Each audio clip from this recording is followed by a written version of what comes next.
Got in about 8 and set up camp. Got a nice little spot. I'm camping by the Missouri boys, so we'll probably get into some trouble here tonight.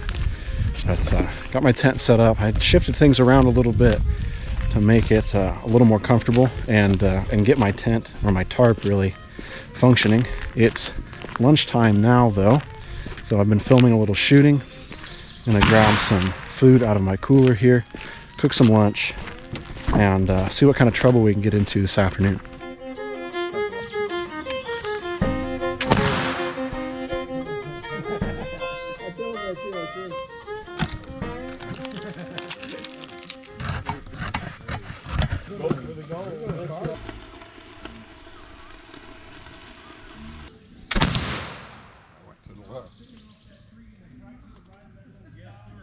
About mid-afternoon now, and everybody's kind of starting to slow down. We've been watching folks shoot the course here. Really, I think my favorite part so far has been the Mountain Man Challenge aspect of this, where you have to dunk your fire kit in water, or you take 2 shots, throw a tomahawk. And then you can drain your fire kit if it took on water, or I should say remove the fire kit from the water. You walk a ways, you have to use a fire kit, not necessarily that fire kit, but you have to have everything that you're using on your person. You have to then start a fire, melt lead, cast a ball, and then shoot a silhouette. It's been really fascinating seeing how different people approach this, because different people's setups, they don't match at all. So some people have 2 fire kits. They have a secret one that they don't tell anybody about, which is allowed, that they pull out when they need to start the fire.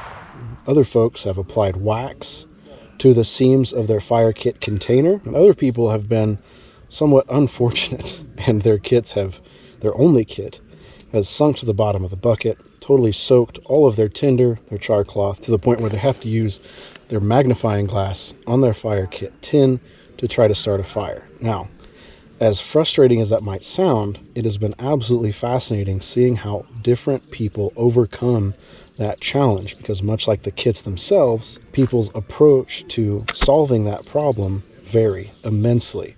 One thing, though, is the same across the board, and that is the patience and fun that is enjoyed, really, with the struggle. Nothing is ideal. You could absolutely just pull out a little lighter and probably light some dry leaves enough to get a fire going. That's not really the spirit of it. The spirit is struggling through all of this and trying to figure it out. It's been really incredible. It's already made my weekend, and a couple of the runs through the course have made my year already. Just as cool as they've been. It's been awesome.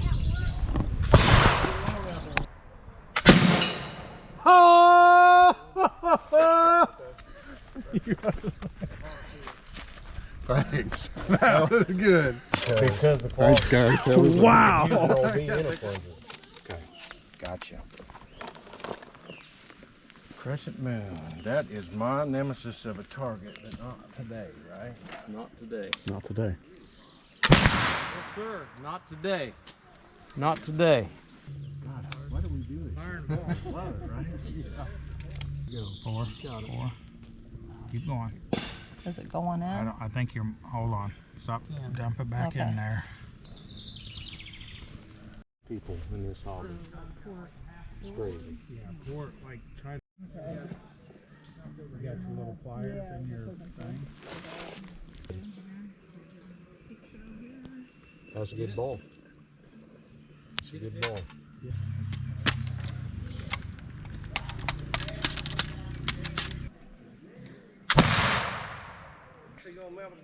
I gotta have Nice. There you go, brother. Bam! Yeah. Great. Fire start, ball mold, and hitting the target. Awesome.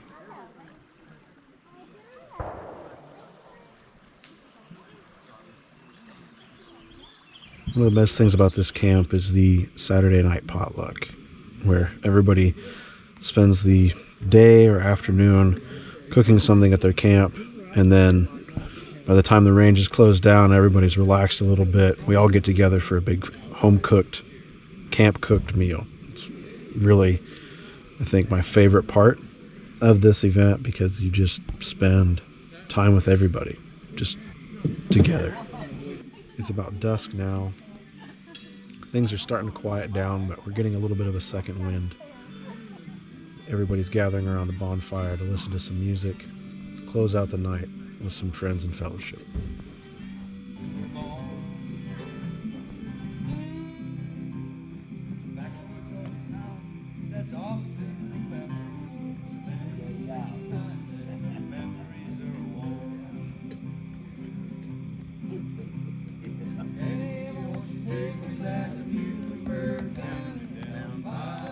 It's after 10 here this evening, and I'm going to call it a night. I'm snuggled in the back of my tent, or my fly here. I don't have a ground cloth, so in an effort to prevent the moisture from coming up and getting me cold, I'm sleeping on 2 wool blankets folded in half and stacked up. Then on top of me, I've got 2 wool blankets to keep warm. As a pillow, I'm using my hunting shirt and a waistcoat. Late spring, early summer here, so I'm not too concerned. But I do have my wool stockings and my wool cap here beside me if I need them. To prepare, I've also picked up my more important items and stacked them on other things. Like my ship's chest is stacked on my other chest, just to keep it from getting too much moisture from the ground that I might not want. But I think we should be okay for tonight.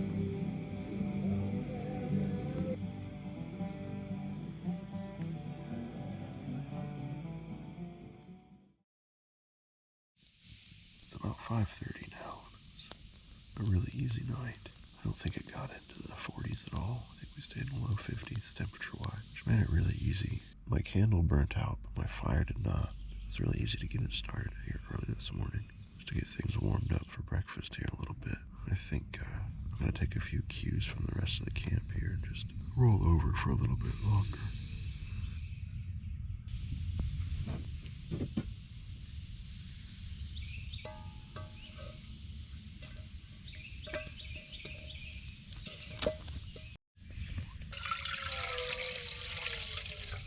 Here's a quick look at how we were sleeping last night. So I've got my double folded wool blankets here as my ground cover. Really, the rain from Friday didn't affect anything a whole lot. Everything's pretty dry now, but that was nice and fairly comfortable. I've got my gray woven Paula Hoagland blanket. I used some of my extra shirts and waistcoats that I carry in case of inclement weather as a pillow, and then substituted my white wool blanket when I needed just a little extra. It's a dirt simple way to camp. The only difference here between this and the November trek is our wool blanket cover on the bottom and the tarp over top. It was also about 20 degrees warmer than our November trek, which was a lot nicer. We're in late May, and it's really easy camping weather like this. So it wasn't cold. It got a little warm, but it wasn't too hot. Really comfortable overall to get out in this equipment and this gear and try it out.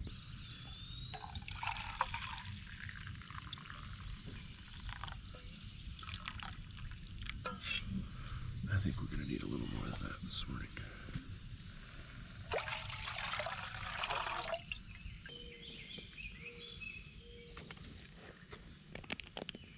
Everybody's been talking about the weather a little bit for later today. So I wanted to check things out, and I'd say there's a little bit more than a possibility of rain. So I think it's probably time to get some breakfast, get camp packed up, and hit the road. Ever since my chilly November trek, I've packed my blanket roll a little bit differently. I put my core blankets, my gray and white blankets, in the center, and wrapped up in those, I always have my wool stockings, wool mittens, and wool cap. They're not that big, they don't expand the blanket roll too much, and it is always handy to have them. I don't care what time of year it is, it's good to have them.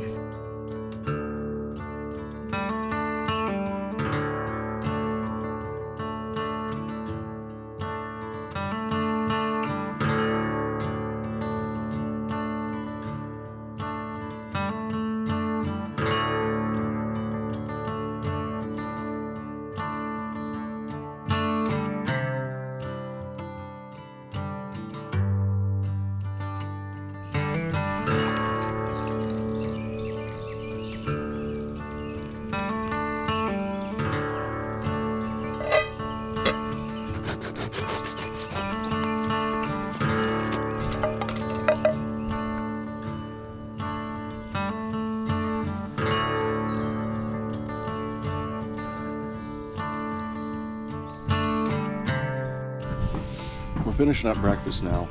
They're gonna do the awards in about 10 minutes here. But a quick note about how I'm cleaning up my dishes here. My kettle gets a little dirty. I just heat up some water in it and scrub it with that linen rag there. It's a really simple way to clean it, and I'll do a deep clean with some soap and, you know, some steel wool or something, or a scrubby when I get home. But I've not gotten sick so far, so I think it works pretty well. And if I have something that's getting a little fresh, I can throw a little soap in there and scrub with it. But I try to keep that soap just to try to keep it pristine for when I really need it.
Now I know what those hugs were for. Exactly.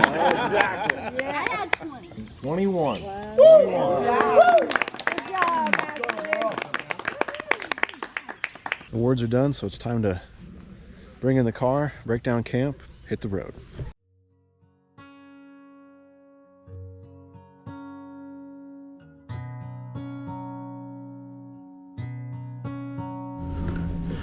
Tiny pro tip for you.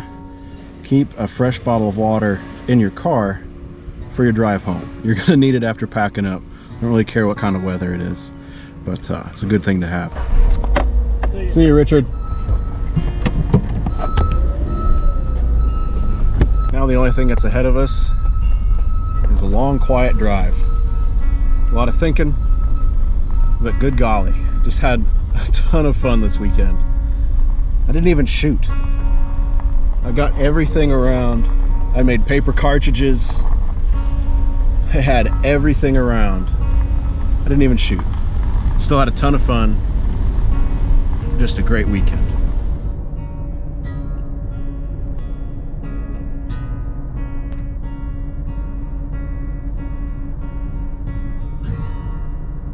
About 30 minutes, 30 miles or so from home, and we blew a rear tire. So we're gonna swap that out.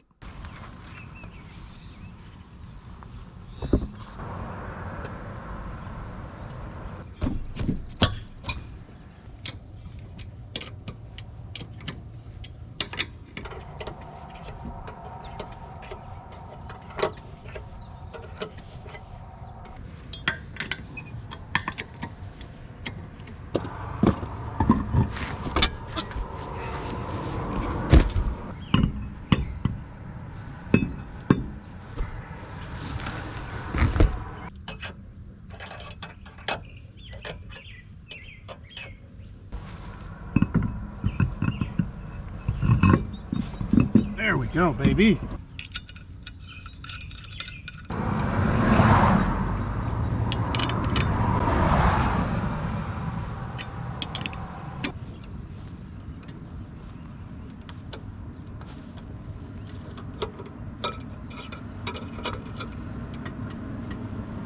If I was Subaru, I would make this go into here.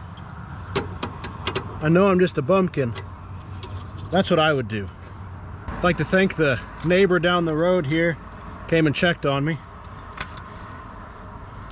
Guess he heard it blow in his house.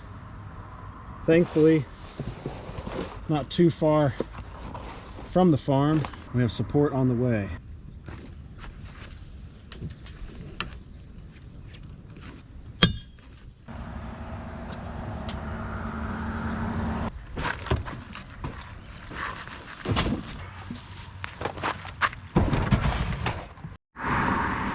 There's that storm we were talking about earlier. I don't know how fast it's moving, but I'm glad we got the tire on. Now we're heading north very slowly with our donut. I wonder what it looks like to be going down a county highway and see a guy changing a tire in his hunting shirt. There's dark clouds with that storm making its way to us.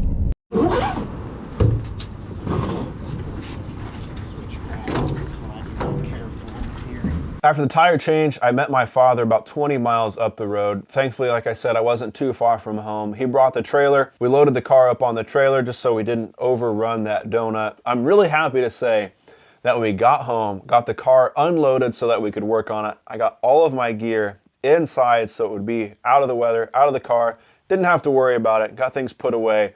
And just as I sat down after unloading, the rain started. So those impending clouds and that impending sense of doom really followed me the whole way home, and thankfully I was very blessed. It let loose once I was in the house. I specifically learned to have a backup fire kit that you can keep dry.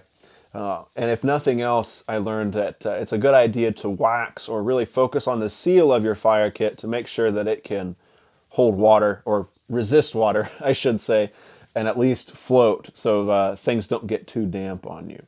I also learned to make sure I bring a ladle, mold, and lead for a match like this. Not that I didn't know that before, but there were several folks there that didn't have one of those components, and while lead was easy to come by, a lot of people were offering it up out of their kits. It's a lot easier to cast a ball if you have a mold. I think I'm going to set up my Yule knapsack or backpack as a Mountain Man kit so that it's appropriate for the period but contains some of the stuff that you might use in a Mountain Man match, like my fire kit, tinder, tow, bag molds, candles, a ladle, and lead. I think that's a nice way, and I think that will be a nice way to carry things and be a convenient way to do it. I'm also going to modify my hunting shirt. If you saw any photos of me from the event, you'll notice that I have amended it a little bit since my trip to Martin Station. I've pleated the sleeves, and I'm working on, or I'm going to continue working on, modifying the upper part of the sleeves now. The sleeves are just a little bit long, and I'm not super happy with them, so I'm going to work on that a little bit before my next event. And the other tip that I've got, or I heard during the event, is that you should measure from the top of your fist to your elbow and cut your tomahawk, or your throwing tomahawk handle that length. Reportedly, I haven't tried this yet, but reportedly if you do that to your throwing tomahawk, you can stick it just about every time. So I'm going to try that out, I think. I've got a couple extra throwing hawks, got some extra handles, I've got a lot of wood. So I'm going to try that out and see how that goes. But I noticed that quite a few people that were really good at the tomahawk throwing did have that handle cut. Now, it's the first time I've personally heard that or been told it, so maybe it's something I just haven't noticed, but something to consider for a match like this if you're looking to optimize it. And as far as this kind of match goes, with the ladle and your casting of the ball, several folks were talking that a copper ladle will heat up and transfer heat faster than an iron ladle. So that's something to consider if you're wanting to optimize your Mountain Man match. And then based on some of the things that I've seen from this weekend in particular, as far as gear layout and things goes, I want to make 2 more small wallets, about 4 by 14 or so inches, that I can dye to keep different things separate and keep things sorted. Right now I've got 3 or 4 small wallets, and I could use a couple more, and I think I need to start marking them specifically. Because when you have that many, they start to all look the same, which makes it a little bit difficult. Talked a little bit about gear preparedness for an event like this, but I just want to bring it around to say that road preparedness is important as well. I checked my oil before going on this trip and topped it off because I drive an old car, but I didn't check my tires, and tires are old, they need replaced, and that's what got me here as far as the tire change goes. So, make sure that you keep your living history gear in check, keep your car and vehicle in check as well, and keep a medical kit if you can. Not that we had any issues here, but I always try to bring a fully stocked medical kit to an event like this, just so you have extra supplies on hand if you need anything. You can check out the main video from this event if you want to see more particulars as far as how the match went for different people and how different people overcame those challenges from the match. Once again, I'd like to thank Eli and the team for hosting this match. It's a fantastic match. It's one that I look forward to every year. And as a testament to that, these guys had competitors and friends coming in from Pennsylvania, Missouri, and Mississippi to participate in this event. It came in on Thursday, left on Sunday. So really fantastic event, guys. Thank you so much. I'm really looking forward to the next one. I hope all this gives you some insight into how I plan for this. Not necessarily that this is the only way to go, but hopefully this might give you a starting point if you're looking to get out and get involved in one of these events, to how simple this can be, and really give you a head start. Just if you like what you're seeing as far as my planning goes, just copy that and run with it and get out and get to one of these events. You're going to enjoy it, I'm sure. If you are interested in this, you'll have a lot of fun. So once again, I'm Ethan. I love muzzleloading. Thank you so much for watching. We'll catch you next time.